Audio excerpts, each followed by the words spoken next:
What's up again, guys? Yeah, it's me, your friendly neighborhood Dova Kid, and welcome back to Let's Play Divinity Original Sin 2. And before we begin, be sure to hit on the subscribe button for more great videos. Okay, in my previous episode, I've dealt with the Temple of Rogir, God of the Orcs. Today's gonna be for the temples of Rhalic, God of Humans, and Xantessa, Goddess of the Imps. First, I'm here at Rhalic's, and you'll find yourself in the middle of a skirmish between the Divine Order and the Black Ring. Normally, I would just decimate them all in one fell swoop, but if I recall correctly, if an enemy eliminates another enemy, indicated by red outlines, you wouldn't get the kill EXP. On the other hand, if an ally or neutral NPC, indicated by green and yellow outlines, kills an enemy, then you'd get that sweet kill EXP. So I'm gonna side with the Black Ring, and similar to what I did in episode 44, I'll pose as Almira's minion. The Black Ring guy who will determine your alignment will pop out of thin air, just northwest of the fight, and he speaks some sort of Celtic English that I don't can understand. Anyway, I'll just speed up the fight until my main's first turn at the end of the round.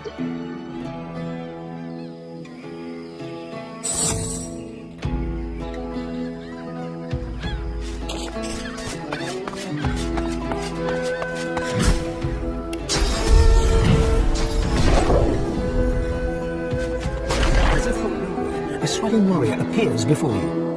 Who the hell's the Yow? Drones to Almira. I borrowed Yower grunts, mistress. The Divine Order pegs me here at the temple, and I would have Yower pets kill him. He points you towards the nearby temple, where a skirmish continues. Yow have Yower orders. Get to it.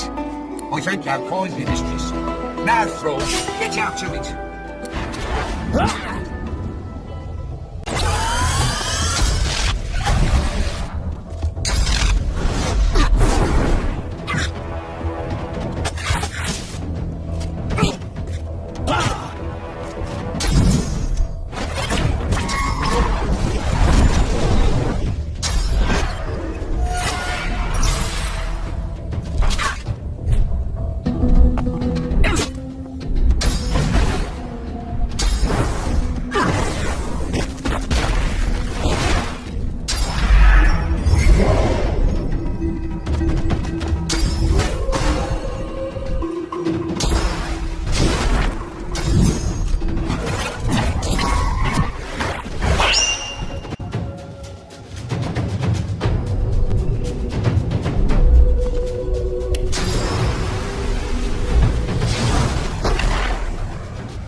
here, yow thralls, when you were supposed to be reporting to camp? It's yow gone. Sending out me this morning to kill a pig. Happy roads. Yow find Lucian's brat with the elves way northwards, if yow don't find death before it.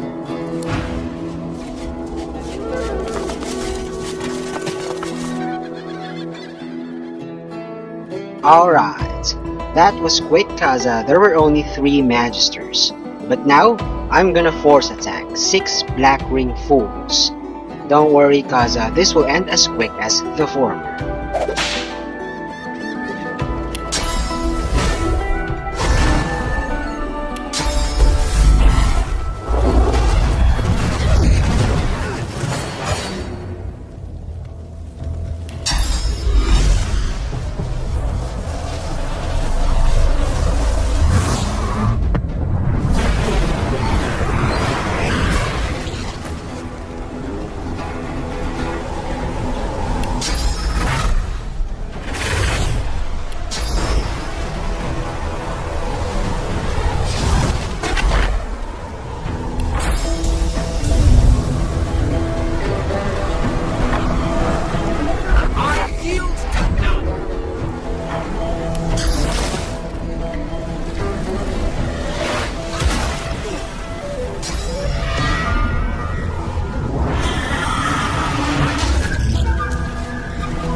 Okay, an important note before you interact with Rhalic's altar.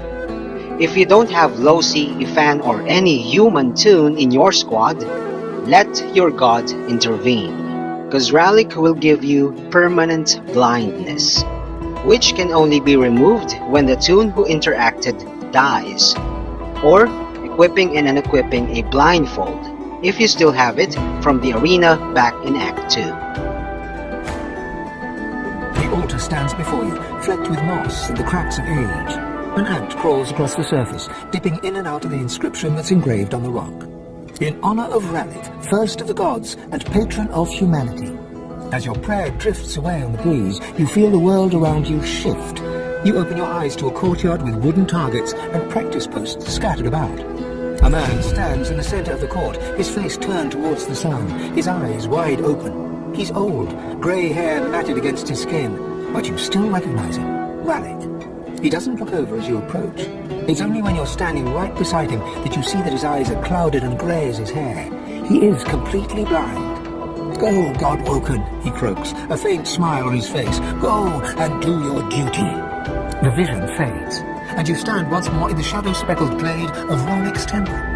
Looking down at the altar, you see a faded symbol for the sun carved into the rock.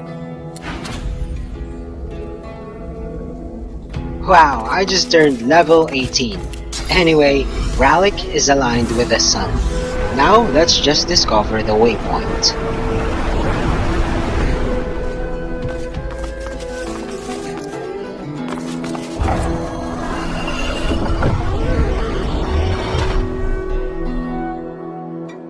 Alright, now I'm up north to deal with the temple of Xantessa, goddess of the imps. Chat with the ghost of her knight to get the Running Like Clockwork quest.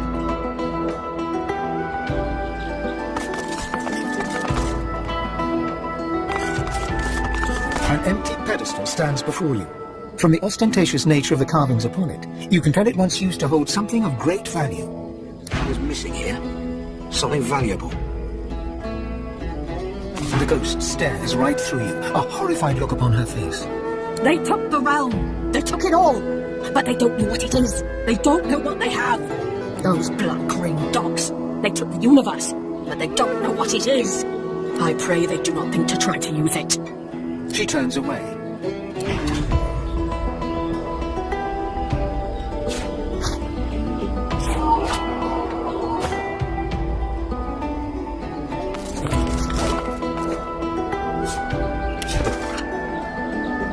The essential engineering book, slab or whatever that was, can be used as a substitute for plates when crafting the armor of the Eternals, of which the recipe I learned in a past episode at the ancient temple in the Black Pits. Anyway, when the knight said black-ringed dogs, she meant it literally. The two mutts are near the Lunar Gate waypoint, accessed via climbing the cliff southeast of the Elven Temple.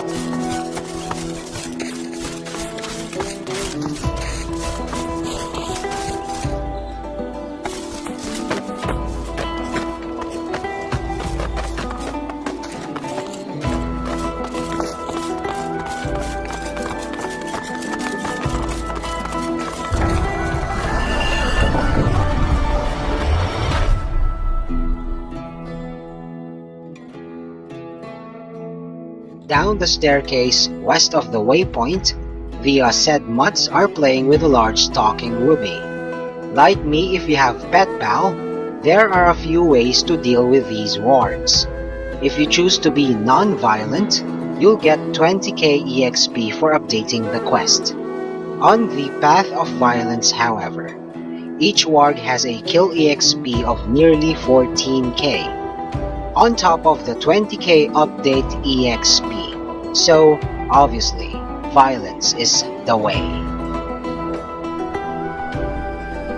Two black-ring wargs, heaving stinking mounds of gristle and malice, play like puppies with a large crimson gem. Goes away now. You die! Rawr!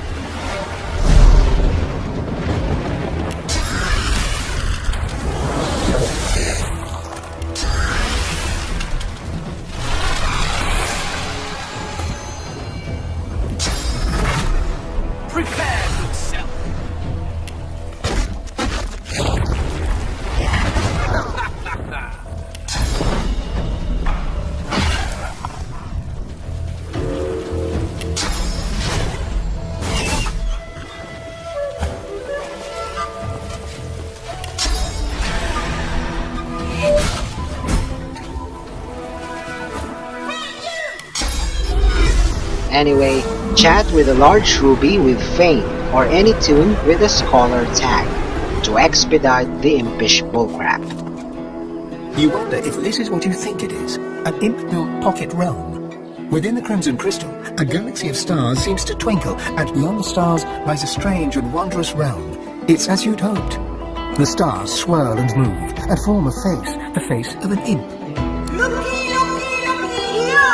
What's red and black and blue all over? Oh!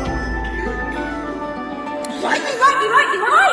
Come inside! The face dissolves, and the stars begin to swirl, and so too does your head, as you are taken to... A whole realm within a single gem. Incredible!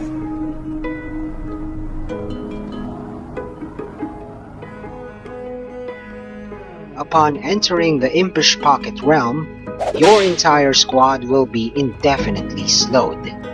However, don't be surprised that my main and Sibyl are not, cause they're wearing gear which have immunity to slow.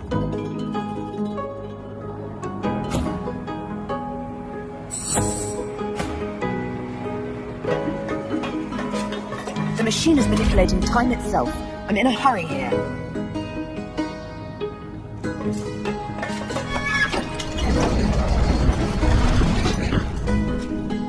To open the northern gate, just put the crates on top of the 4 pressure plates.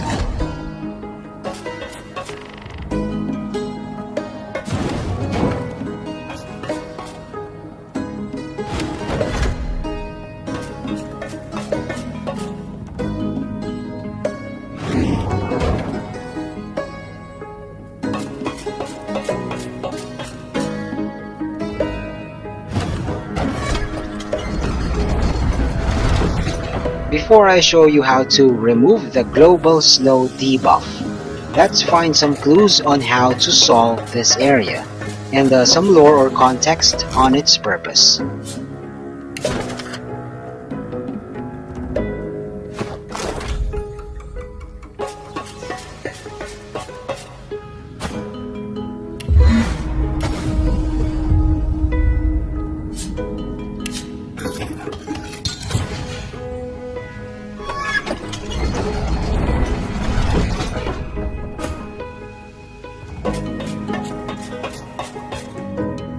From the size and shape of the spirit, you deduce that this is, or was, an imp. From its expression, you deduce that it's not very happy about being dead. You are Marasakan the engineer. You keep the machine running and focused on its primary task. Just as your ancestors did, you await the answer to the great question, what is the universe? But the machine only knows what the universe is not. It searches for the right answer by eliminating the wrong ones. You expect the process to be complete soon.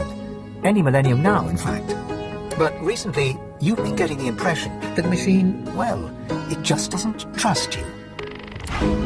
Okay, let's replace the slow with haste via the hyperdrive protocol valve.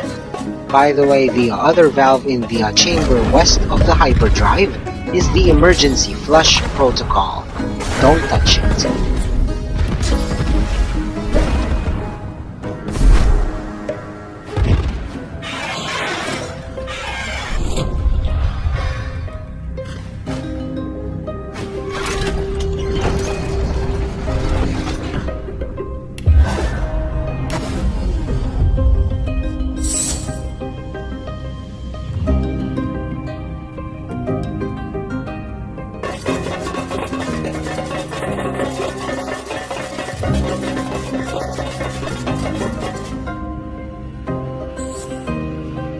The core has its own emergency flush protocol, and once it activates/fights, you have 1 turn to touch it, and your proximity to it is the key. Now I'll show you the way how to be just within arm's reach when it activates.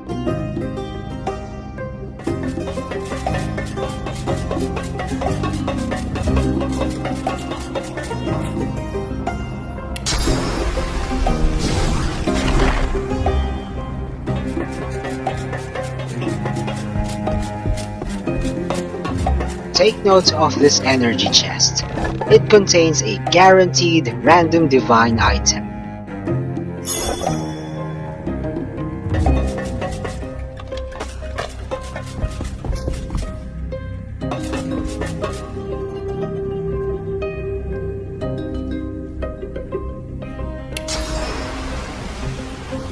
Hostile threat detected. Executing operator extirpation in 3, 2...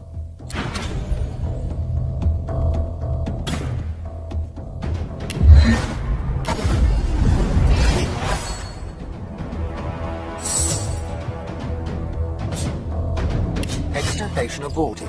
Returning to primary task. On touching the glowing ball of light, text appears before your eyes. Threat de-escalated. Returning to primary task. Answer search running. What is the universe? Answer not yet found. Search incomplete. Estimated search time 358,910,227 years. Estimated search time 358,910,227 years.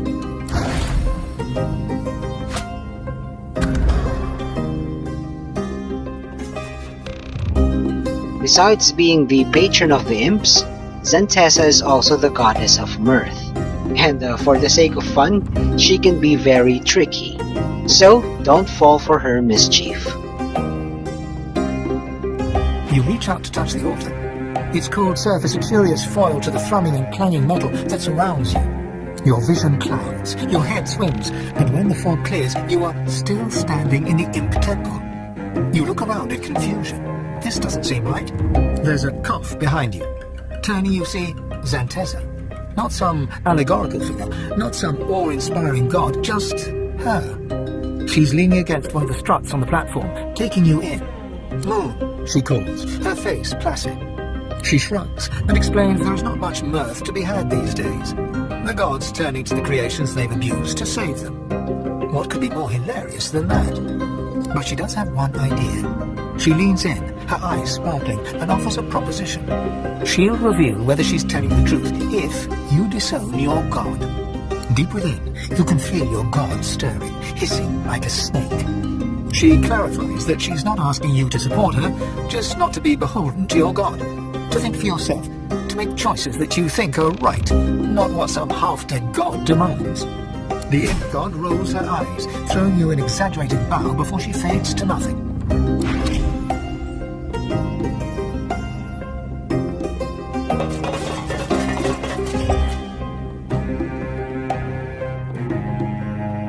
Okay, Xantessa is aligned with the moon. By the way, I just missed the imps of the first game, cause they take shelter in the homestead, the equivalent of the Lady Vengeance, though not a ship. And it's always fun having them around, cause they're so energetically chaotic. Anyway, that was just a quick run, so don't forget to leave no stone unturned. And that is all there is for now. Thanks for watching. Also, check out other videos from Sabbath Clan Philippines and subscribe. See you on my next vid. Peace out, y'all.